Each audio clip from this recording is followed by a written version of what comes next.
Good morning student. इस video में हम जानने वाले हैं पावर शेयरिंग। आज का जो टॉपिक है वो टॉपिक है पावर शेयरिंग।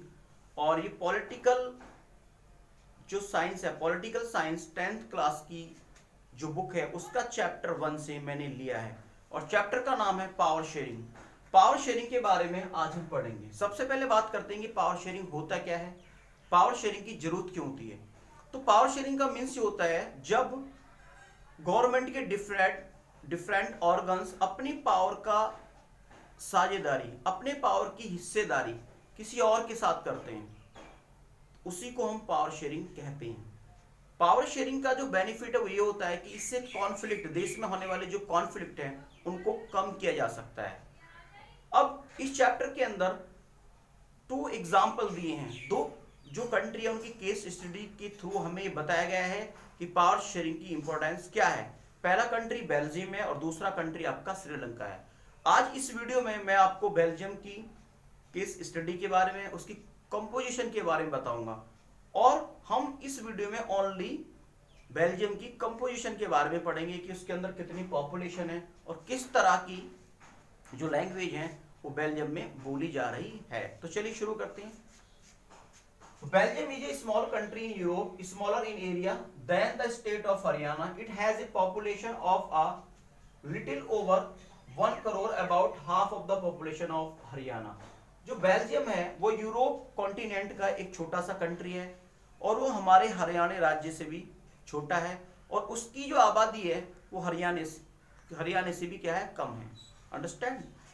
और it has boundary with France, the Netherland, Germany and Luxembourg.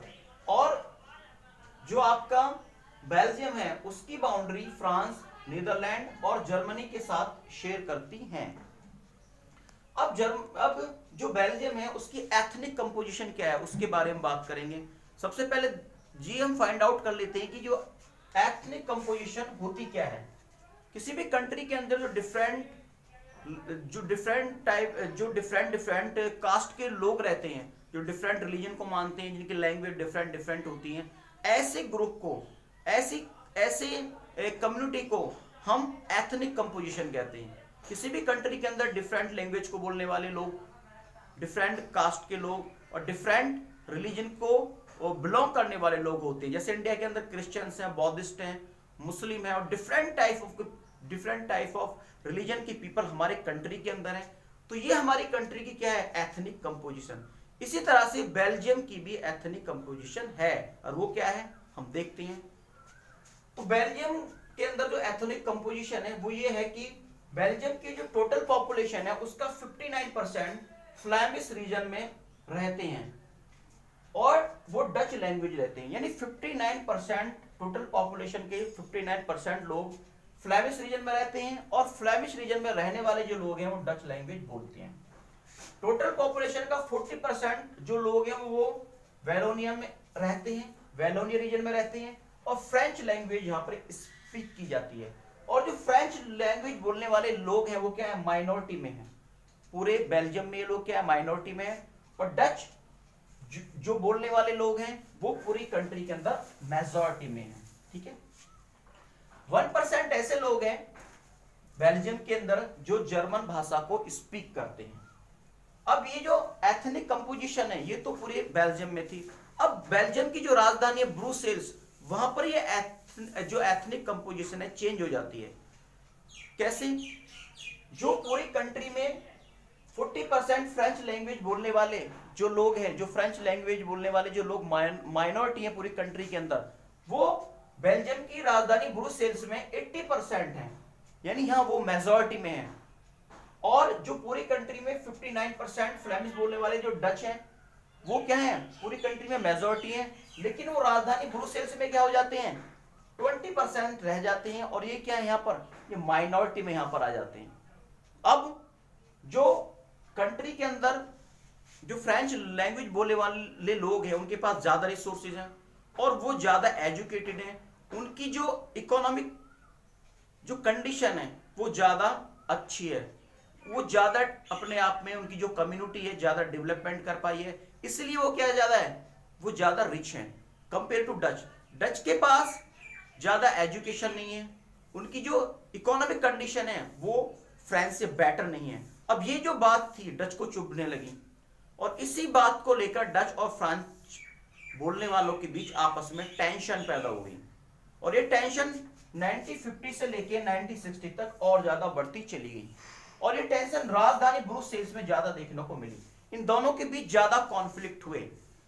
अब यदि किसी कंट्री के अंदर उसकी एथनिक कंपोजिशन में जो वहां के लोग, जो पीपल रहते हैं उस कंट्री के अंदर, उनके बीच, कम्युनिटी के बीच यदि फाइट होना शुरू हो जाए तो कंट्री का डेवलपमेंट रुक जाता है, जितने भी रिसोर्सेज वो बर्बाद हो जाते हैं। तो इसी तरह की जो कंडीशन लगभग बेल्जियम में होने वाली थी, लेकिन बेल्जियम के जो लोग हैं, बेल्जियम कंट्री ने इस कंडीशन को हैंडल कर लिया और अपने इन दोनों कम्युनिटी के बीच, डच और फ्रेंच के बीच, पावर की शेयरिंग कर दी। तो पावर की शेयरिंग यही होती है कि किसी तरह से हम पावर की शेयरिंग करके कॉन्फ्लिक्ट को कम किया जाए। और क्या पावर की शेयरिंग की, हम उस पावर की शेयरिंग के बारे में पढ़ेंगे नेक्स्ट वीडियो में। आज की वीडियो में बस इतना ही, इसको मैं एक बार रिवाइज कर लेता हूं और नेक्स्ट वीडियो में मैं बताऊंगा कि बेल्जियम ने किस तरह से पावर की शेयरिंग अपने यहाँ पे की। कि बेल्जियम यूरोप का कंट्री का एक छोटा सा, यूरोप कॉन्टिनेंट का एक छोटा सा देश है, और ये आपके हरियाणा से भी छोटा है, इसकी आबादी भी हरियाणा से कम है, और इसकी बाउंड्री पर फ्रांस, नीदरलैंड और जर्मनी और लक्समबर्ग जैसे जो देश है वो बसते हैं, या इन देशों के साथ अपनी बाउंड्री क्या करता है, साझा करता है।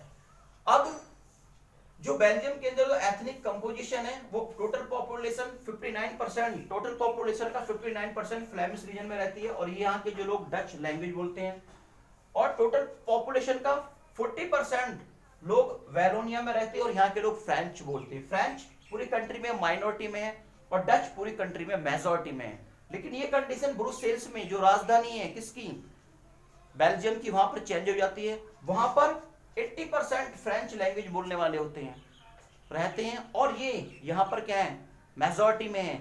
जबकि 20% जो डच बोलने वाले लोग हैं वो राजधानी ब्रुसेल्स में माइनॉरिटी में आ जाते हैं। और इसी बात को लेकर, यानी किस बात को लेकर कि फ्रेंच के पास ज्यादा रिसोर्सेज हैं, वो ज्यादा डेवलप्ड है, उनकी कम्युनिटी ज्यादा आगे है, वो ज्यादा एजुकेटेड है कंपेयर टू डच। डच के पास इतने रिसोर्सेज नहीं है, वो किसमें, पॉपुलेशन में तो ज्यादा है, लेकिन वो ज्यादा पढ़े लिखे नहीं है, वो ज्यादा पोर है, वो ज्यादा एजुकेटेड नहीं है। इसलिए इन दोनों कम्युनिटी के बीच टेंशन हो जाती है, और ये टेंशन 1950 से लेकर 1960 तक चलती है, और ये राजधानी ब्रुसेल्स में ज्यादा इनके बीच कॉन्फ्लिक्ट देखने को मिलते हैं।